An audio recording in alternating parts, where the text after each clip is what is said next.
बेटा मेरा मर गया, लेकिन क्या करूं, होनी को कौन टाल सकता है। चलिए हम लोग चलते हैं दीनानाथ के घर।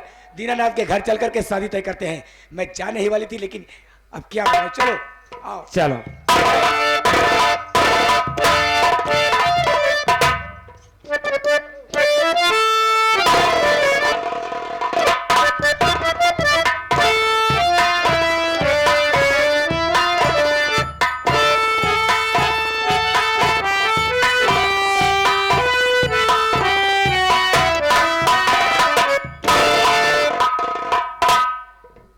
अरे संजय मिश्रा, कहाँ हो भैया?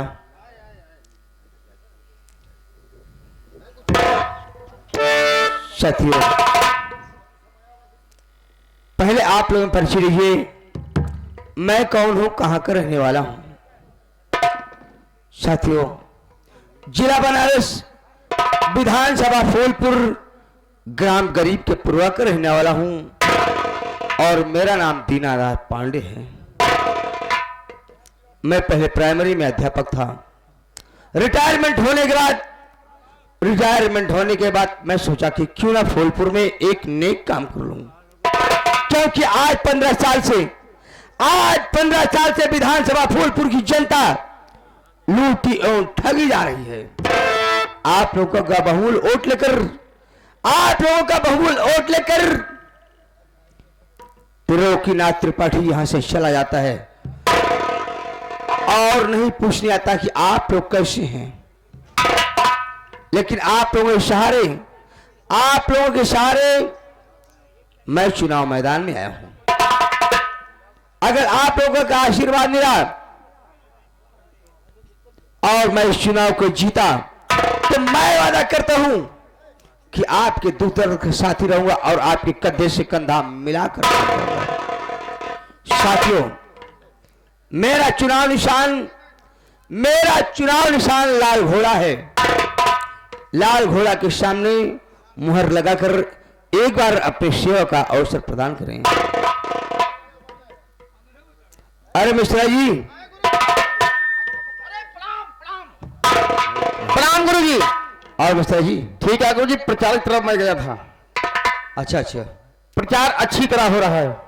प्रचार ठीक हो रहा। और जनता यही कह रही है कि दीनानाथ संघर्ष करो, हम तुम्हारे साथ हैं। अच्छा, इसका मतलब कि जनता हमारे साथ है। जी गुरु जी। अरे गुरु जी, आप चिंता एक पैसा जी करा। 300 वोट तो हमारे मुट्ठी में है।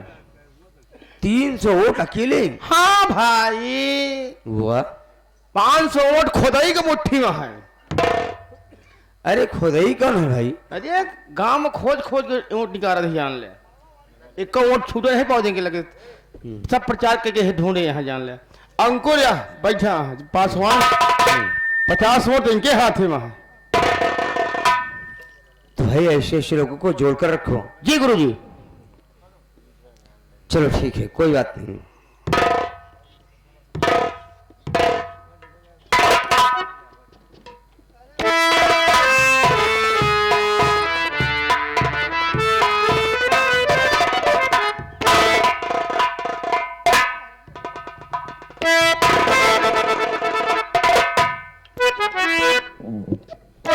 क्या बात है, मेरे बाबूजी चिंतित दिखाई दे रहे हैं और मैं प्रचार से आ रहा हूं।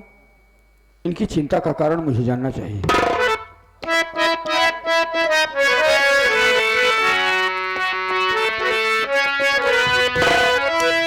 और पिता आपसे अरे जो है हमारा,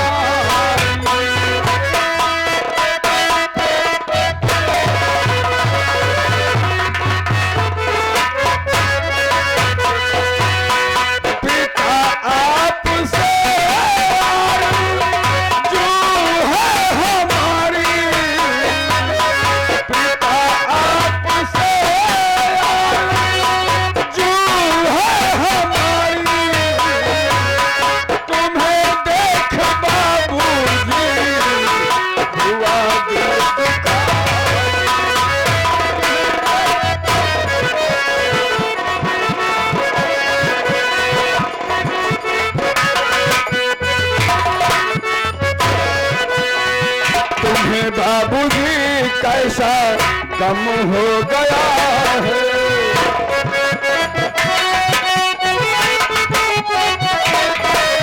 तुम्हें बाबूजी कैसा कम हो गया है।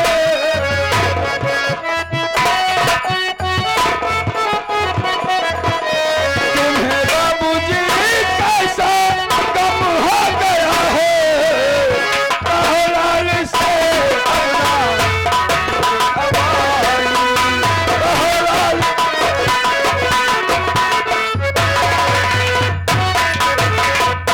बाबूजी, मैं आपकी चिंता का कारण जानना चाहता हूं कि आप इस वक्त बड़े ही मान और चिंतित क्यों नजर आ रहे हैं। सुनो बेटा,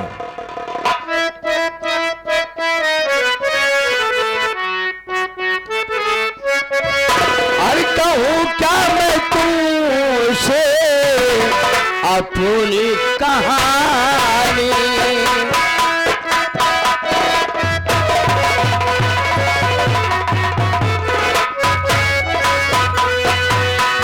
कहूँ क्या मैं तुमसे अपनी कहानी।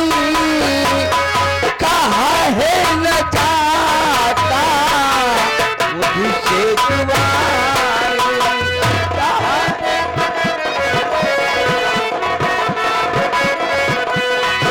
इलेक्शन ये बेटा मेरे सर पे आया। इलेक्शन ये बेटा मेरे सर पे आया। कहूँ मैं क्या तुमसे सारी कहानी। कहूँ क्या मैं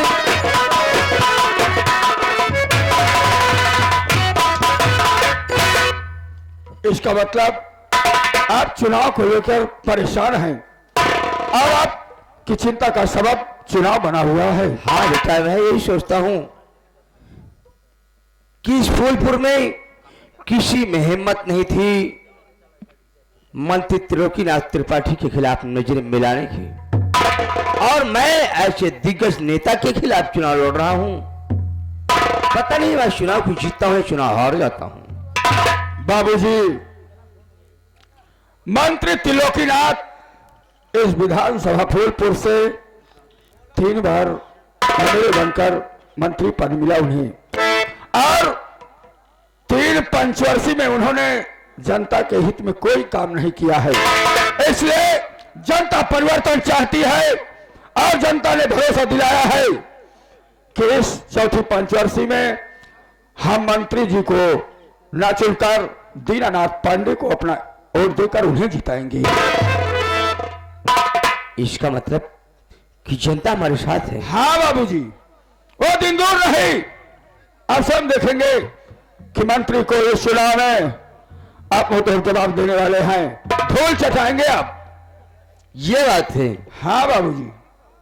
तो ठीक है बेटा, अगर मैं इस चुनाव को जीता तो जनता की उम्मीद पर मैं खरा उतरने की कोशिश करूंगा। देखो बोला, अरे अपने घर की तरफ किसकी गाड़ी आ रही है? अच्छा, वो जो सामने से गाड़ी आ रही है। सामने से गाड़ी दे रही हो जैसे किसी नेता की गाड़ी आ रही है। हाँ बाबूजी, कोई हमारी पार्टी का बड़ा नेता है जो हमें चुनाव के विषय में कुछ जानकारी देने के लिए आ रहा है। अरे बेटा सा, ओ देखो हरीलाल हरीलाल हरीलाल। अरे नारायण, हरीलाल नहीं, वो उसमें हरी बत्ती जल रही है, लाल बत्ती जल रही है। सुनो, देखो बैठने का इंतजाम करो। हो ना हो 2-4 लोग तो जरूर होंगे। हाँ, बैठने के लिए इंतजाम करो, साथ ही साथ चाय का इंतजाम करो। हाँ,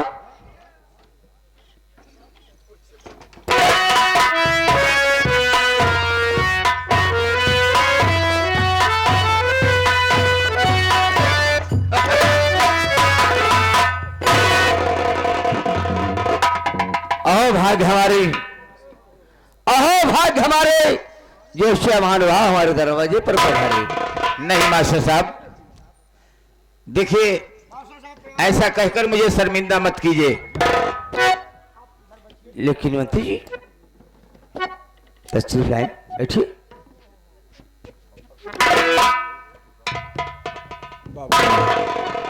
बेटा बोला, बाबूजी हमने सोचा कि क्या कोई हमारी पार्टी का नेता आ रहा है, लेकिन हमने सोचा कुछ और निकला कुछ और। कोई बात नहीं। जिस इंसान के खिलाफ आप स्वयं चुनाव मैदान में हैं, वही इंसान अकेले नहीं, पूरी फैमिली के साथ, पूरे परिवार के साथ हमारे घर। देखो मुझे कुछ समझ नहीं आ रहा। अपने घर आए हुए मेहमान के स्वागत करो। वो तो है बाबूजी, लेकिन पहले इन लोगों को चाय पानी कराओ और मैं पूछता हूँ मंत्री जी से। हाँ, जानकारी लीजिए बाबू। अरे संजय भैया, मिश्रा जी चाय पिलाओ भाई। मंत्री जी, मैं आपसे कुछ दो बातें करना चाहता हूँ।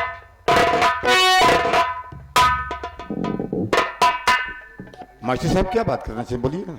मंत्री जी क्या बात है, आप अचानक पूरे परिवार के साथ आए हुए हैं, क्या बात है? अगर कोई बात न होती तो मैं क्यों आता। अच्छा बोलिए क्या बड़ी उम्मीद लेके आया हूं कि आज मैं मास्टर साहब के यहाँ जा रहा हूं, मेरे अरमान पर पानी नहीं फिरेगा। अरे आप ऐसी बात कर रहे हैं। कहाँ आप, कहाँ मैं, आपकी क्या मदद कर सकता हूँ भाई, बोलिए। मास्टर साहब देखिए, आपकी सोच जो है वो अच्छी नहीं है। मेरे कहने का मतलब ये है कि आप, अरे हम भी ब्राह्मण हैं और आप भी ब्राह्मण हैं। इसमें ब्राह्मण की बात नहीं है। छोटा बड़ा, अमीर गरीब, इससे लेना देना क्या है? अरे अमीर होगा फिर भी तो इंसान ही है। अरे वो बात अपनी जगह है, शैतान थोड़ी हो जाता है। क्या इस चुनाव में कोई परेशानी, मैं आपकी क्या मदद कर सकता हूँ? चुनाव की बात छोड़ो, मैं कुछ दूसरे हिसाब से आया। अच्छा बोलिए। सुनो,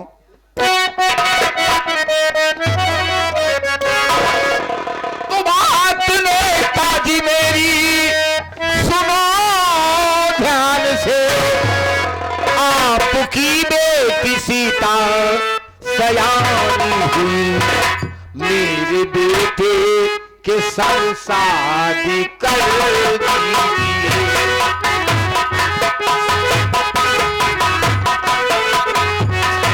मेरे बेटे के संग शादी कर दीजिए। वो सयानी हुई, वो सयानी हुई, मेरे बेटे।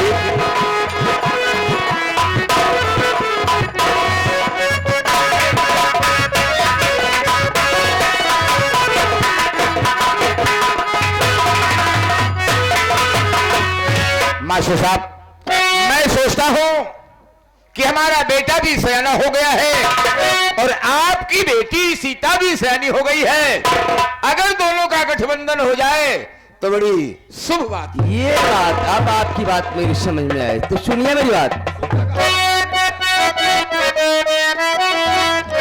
तो रिश्ता हम दोनों का हो ये शत्रुता नहीं, आप तो धनवान हैं, मैं तो कंगाल हूँ, और आपकी बात से मुझको इनकार है।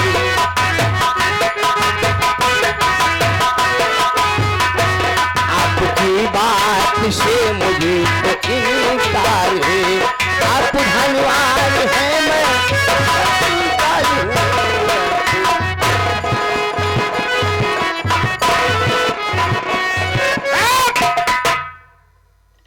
मंत्री जी, मास्टर साहब, मंत्री मैंने जी, पहले ही कह दिया कि छोटा बड़ा, अमीर गरीब सब इंसान होते हैं, लेकिन फिर भी रिश्ता मंजूर नहीं। मंत्री जी, ओ मेरी बेटी है, बाजार का सौदा नहीं है, समझ रहे हैं आप जैसे चाहेंगे आप। अरे कैसे बैठ जाऊं? आप बैठिए, मैं तो समझता था पढ़ा लिखा टीचर है। अरे तो आप लेकिन रिटायरमेंट होने पर बुद्धि खराब हो जाती है।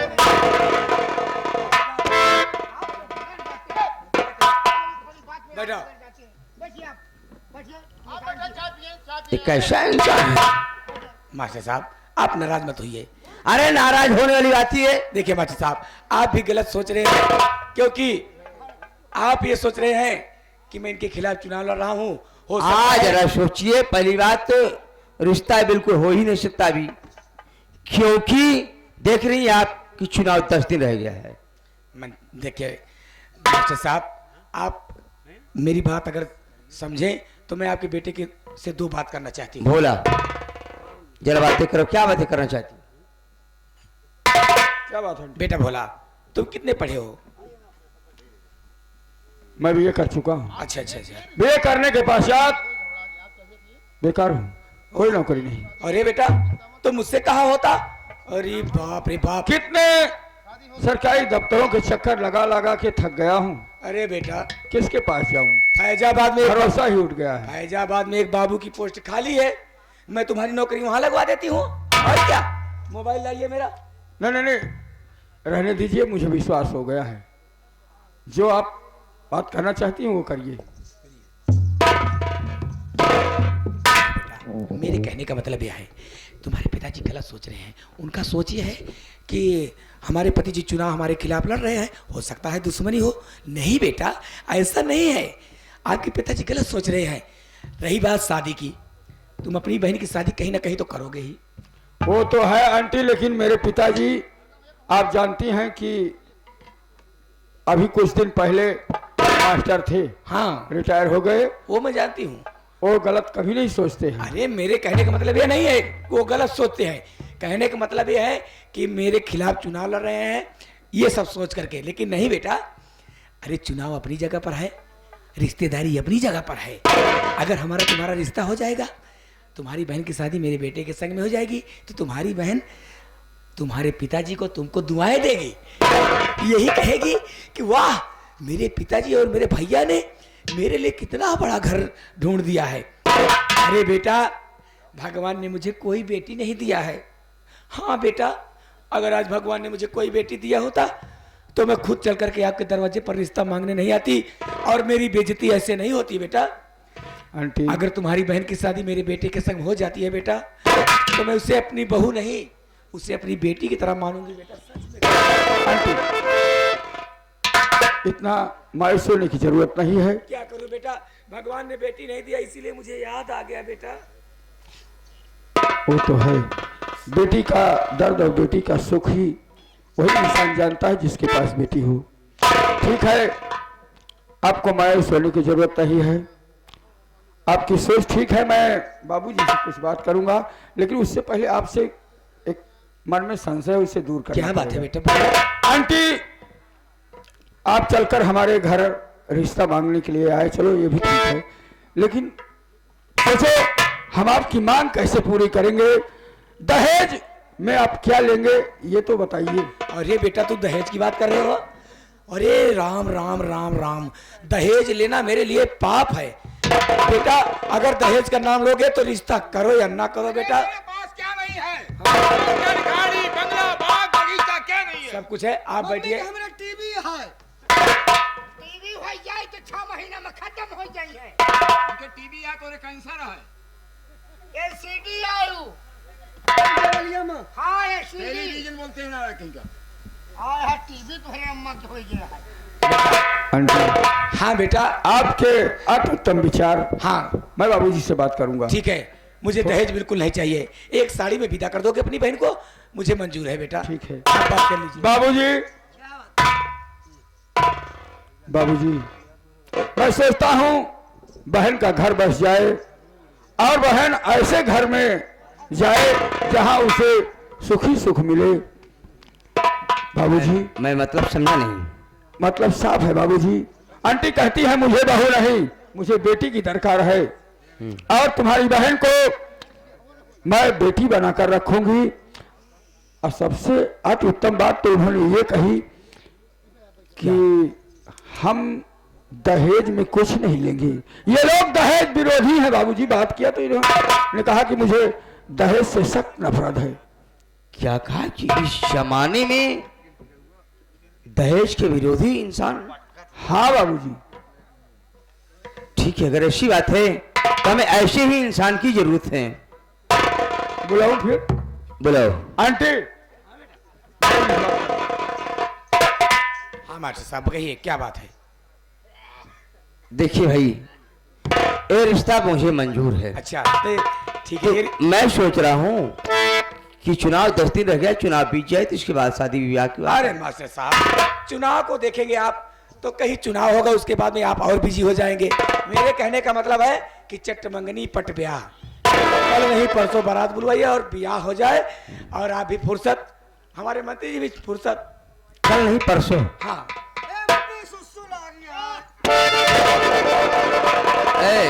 इस लड़की को बाथरूम में ले जाओ। बात यहाँ हो रही है, रूम कहाँ है? अरे दोनों वही हैं, बात यहाँ कर लो और रूम आगे है। अरे बेटा उसी को कहते हैं बाथरूम, जाओ।